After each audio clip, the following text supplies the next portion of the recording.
आपका ये आपका थायराइड ग्लैंड है, और ये जो पैराथायरॉइड ग्लैंड, पैरा मतलब ये पैरेलल पोजीशन में प्रेजेंट है, that's why it's called parathyroid gland. अब अगर बात करें तो थायराइड ग्लैंड हमारे largest endocrine gland of the body है।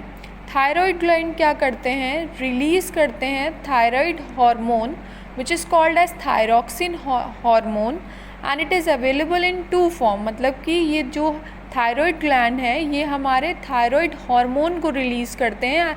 ये हम आपको जनरल इंट्रोडक्शन दे रहे हैं कि थायराइड होता क्या है, थायराइड ग्लैंड क्या होता है, थायराइड से कौन से हार्मोन रिलीज़ होते हैं। तो सबसे पहले थायराइड ग्लैंड हमारा largest endocrine gland of the body माना जाता है। थायराइड ग्लैंड जो हैं थायराइड हार्मोन्स रिलीज़ करते हैं, जैसे हमारे एड्रेनल ग्लैंड से हम रिलीज़ होते हैं हार्मोन्स, वैसे ही थायराइड ग्लैंड से रिलीज़ होते हैं थायराइड हार्मोन, जिसको हम थायरॉक्सिन बोलते हैं। थायरॉक्सिन भी दो टाइप्स के होते हैं, T3 और T4।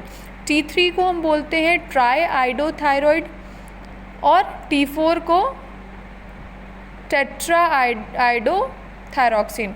ट्राई आइडोथायरॉक्सिन होगा, not thyroid, it is thyroxine.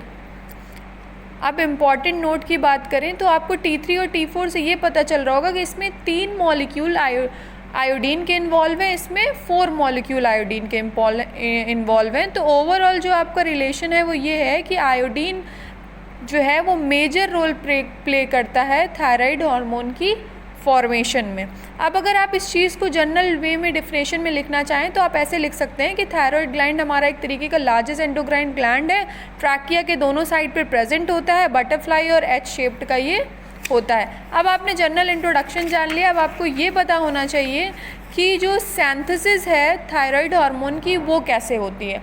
तो सबसे पहले यहाँ पर हमने लिखा है कि ब्लड की हम बात करें तो ब्लड हमारी बॉडी में आयोडीन कहाँ से आता है, तो हमारी बॉडी में आयोडीन वहाँ से ट्रैप्ड होता है जो हम डाइट लेते हैं अपनी डे टू डे लाइफ में। मतलब हमारी डेली रूटीन में आयोडीन का इंटेक होना बहुत ही इंपॉर्टेंट है। यहाँ पर हमने बताया I2 का मतलब है आयोडीन, I- का मतलब है आयोडाइड। तो जो हमारी बॉडी है वो में आयोडाइड के फॉर्म में प्रेजेंट होता है, लेकिन with the help of enzyme पर ऑक्सीडेज, जहाँ पर एज लग जाता है वो हमारा एंजाइम होता है जो कन्वर्ट करता है आयोडाइड को आयोडीन में। फिर वो आयोडीन जो है जिसमें टायरोसिन अमीनो एसिड प्रेजेंट होता है, दैट मीन्स 2 मॉलिक्यूल को बनाने में ये हेल्प करता है। कौन से 2 मॉलिक्यूल, MIT DIT। MIT मतलब मोनो, जिसमें 1 मॉलिक्यूल आयोडीन का प्रेजेंट है। DIT मतलब डाइआइडो, जिसमें 2 मॉलिक्यूल आयोडीन के प्रेजेंट है, जैसे T3 और T4, ट्राईआइडोथायरॉक्सिन और टेट्राआइडोथायरॉक्सिन।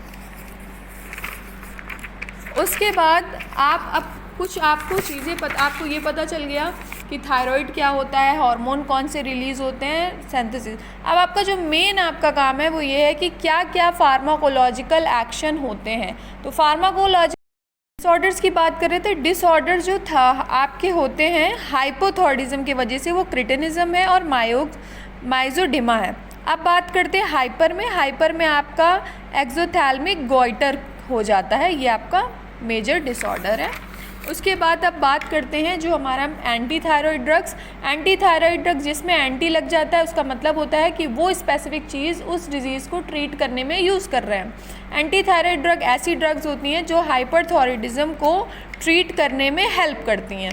ये ड्रग क्या करती हैं, आपका जो ओवर प्रोडक्शन हो जाता है हार्मोन का उसको कम करती हैं। क्लासिफिकेशन मैंने आपको बुक से प्रेफर करने के लिए लिखने के लिए बोला है, और उसका ही मैंने एक जो PPT भेजी है आप लोगों को, उस PPT में ये भी बताया है कि कौन कौन सी अलग अलग ड्रग का मैकेनिज्म ऑफ एक्शन उसमें डिटेल दिया हुआ है।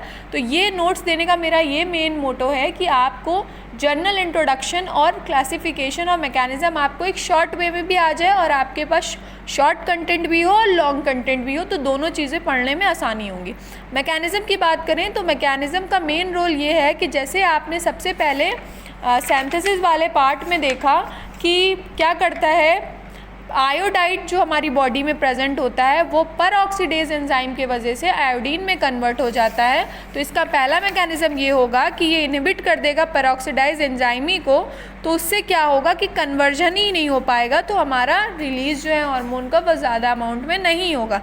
दूसरा है कि जो इनकॉर्पोरेशन होता है आयोडीन का टायरोसिन रेजिड्यू को, ये उसको भी इनहिबिट कर देगा।